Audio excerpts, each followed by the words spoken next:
mengeluarkan aura positif dan memberi dampak positif bagi orang-orang sekitar.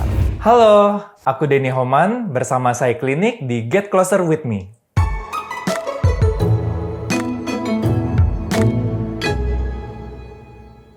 Oke, pertanyaan pertama.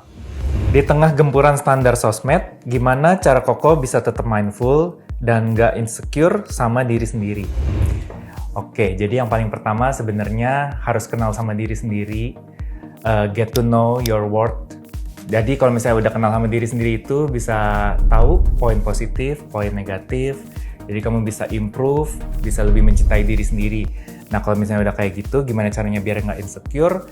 Karena kamu sudah tahu positifnya kamu, jadi kamu bisa improve mungkin dengan pelatihan, mungkin dengan memperbaiki penampilan. Jadi kamu bisa lebih percaya diri dalam kehidupan sehari-hari. Yang kedua, menurut Ko Denny, improve penampilan itu termasuk self-love atau malah bikin orang makin terobsesi sama perfection? Oke, jadi yang namanya improve penampilan tentu saja jalan menuju perfection. Tapi harus diingat, yang namanya perfect atau sempurna itu cuma milik Tuhan. Karena yang namanya improve berarti kita harus menjadi lebih bagus dari hari sebelumnya. Dan nggak ada namanya kata sempurna, jadi jangan pernah patah semangat, apalagi berkecil hati. Pertanyaan ketiga, jika Koko harus mendefinisikan kembali standar kecantikan, nilai apa yang paling penting untuk kita tanamkan agar kecantikan tidak lagi menjadi beban? Oke, jadi seperti yang kita tahu, standar kecantikan di Indonesia itu kebanyakan orang menganggap cantik kalau misalnya kulitnya tuh putih, rambutnya panjang, badannya kurus.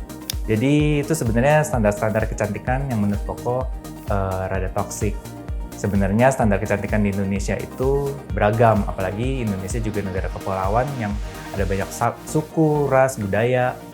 Jadi kita nggak bisa mendefinisikan semua dalam satu hal yang sama. Jadi menurut Koko, kecantikan itu adalah kecantikan yang dimana kita sudah mengenal diri kita sendiri, sehingga kita bisa mengeluarkan aura positif dan memberi dampak positif bagi orang-orang sekitar. Tips agar generasi muda tetap sehat mental di tengah maraknya persona digital yang tidak realistis. Oke. Jadi menurut Koko kayaknya untuk generasi-generasi muda atau apalagi orang-orang yang suka bermain sosmed, gadget itu harus dikurang-kurangin porsinya. Karena sebenarnya kehidupan yang nyata itu kehidupan kalian bersama teman-teman, keluarga dan orang-orang sekitar secara fisik. Jadi dalam misalnya satu meja makan, jangan cuma main handphone, tapi perbanyak kehidupan sosial. Jadi jangan patokannya tuh hanya di dunia maya. Karena dunia maya namanya saja maya, jadi itu secara virtual dan tidak nyata. Jadi sebenarnya kalau misalnya kalian punya tolak ukur antara dunia maya dan dunia nyata yang jelas, kalian pasti bisa memilah antara yang mana yang tidak nyata dan yang mana yang benar. Oke. Pertanyaan selanjutnya, bagaimana kehadiran brand di luar sana yang menciptakan kecantikan menjadi lebih inklusif untuk merangkul keberagaman? Tanggapan Koko tentunya pasti positif, karena berarti sudah mulai banyak kesadaran di luar sana. Kalau misalnya standar kecantikan di Indonesia itu bukan lagi yang harus kulitnya putih, harus yang rambutnya panjang, lurus. Karena sebenarnya banyak kok orang Indonesia yang kulitnya sawo matang, rambutnya ikal, itu juga sebenarnya cantik-cantik banget, apalagi mereka juga pintar-pintar. Jadi menurut Koko ini pasti untuk kedepannya dampaknya pasti positif banget untuk kemajuan Indonesia. Oke, pertanyaan selanjutnya, bagaimana mindfulness dapat membantu seseorang menyeimbangkan antara self-improvement dan self-acceptance? Oke, jadi menurut Koko yang namanya mindfulness itu pasti dimulai dari self-acceptance terlebih dahulu. Kamu harus menerima diri kamu, memahami diri kamu, tahu poin positif, poin negatif dari diri kamu sendiri. Dari situ kamu baru bisa tahu apa yang harus diimprove dari diri kamu. Jadi sebenarnya ini bukan hal yang bisa dipisahkan, tapi sebenarnya merupakan satu rangkaian dari mindfulness itu. Kamu acceptance diri kamu, baru kamu improve diri kamu sendiri. Begitu.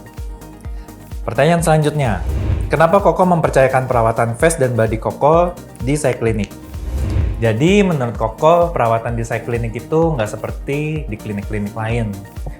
Di Sai Klinik itu perawatannya bukan cuma dari luar, tapi juga dari dalam diri Koko. Di Sai Klinik sendiri, Koko juga ngelakuin perawatan salah satunya 3 layers dan juga volume rejuve. Seperti ini contohnya. Dan perawatan untuk kesehatan Koko, biasanya Koko ngelakuin di Clinic yaitu ozon dan juga indigo booster. Nah, kenapa berbeda dari klinik lain? Karena dari di Clinic sendiri pun Koko juga diajarkan bagaimana merawat diri secara penampilan dari luar tapi juga dari dalam. Itu yang membedakan karena Clinic itu your true wellness partner. Oke, selanjutnya Koko beri dong alasan kenapa pria tidak perlu lagi malu untuk mulai merawat diri. Kenapa harus malu? Jadi sebenarnya yang harus merawat diri itu bukan cuma perempuan, tapi juga pria harus mulai merawat diri, apalagi menjaga kesehatan kulit. Karena ini merupakan sebuah investasi yang berdampak panjang, apalagi untuk mengebus rasa percaya diri kamu, dan dampaknya itu sebenarnya besar. Entah itu di dunia sosial, dunia kerja, dunia kamu dengan pasangan. Dan menurut Koko sebenarnya merawat diri itu merupakan ajaran Tuhan loh. Atas tubuh kita yang sudah diberi kesehatan, kita harus merawatnya baik-baik. Oke, next. Apa yang biasanya Ko Denny lakukan untuk nge-recharge diri setelah hari yang melelahkan? Oke, biasanya Koko cara nge-recharge-nya itu kumpul bersama teman-teman. Entah itu sekedar makan, atau kalau misalnya sebenarnya nggak capek-capek banget Koko pergi nge-gym, atau untuk sekedar ngobrol doang. Tapi selain itu, Koko juga kadang pergi ke Clinic untuk ngeboost nih apa yang Koko butuhkan dalam diri Koko. Misalnya kalau misalnya kecapean, Koko bisa minta infus kah, atau misalnya dengan ozon. Karena perawatan di Clinic itu, selain Koko juga banyak teman di sini, suasananya itu seperti rumah sendiri. Jadi Koko merasa nyaman, dan setelah selesai treatment di Clinic, biasanya Koko bener-bener fully recharge untuk melanjutkan kegiatan Koko keesokan harinya. Oke, pertanyaan terakhir. Pesan untuk mereka yang struggle dengan insecurity dan ngerasa harus sempurna. Jadi pesan Koko, jangan pernah putus asa. Mengejar kesempurnaan itu hal yang tidak mungkin. Jadi sebenarnya struggle untuk menjadi sempurna itu sebenarnya proses mengembangkan diri menjadi diri kalian yang lebih baik dari yang sebelumnya. Tetap semangat dan keep mindful. Oke, sudah selesai semua pertanyaannya. Terima kasih sudah nonton dan see you at Clinic.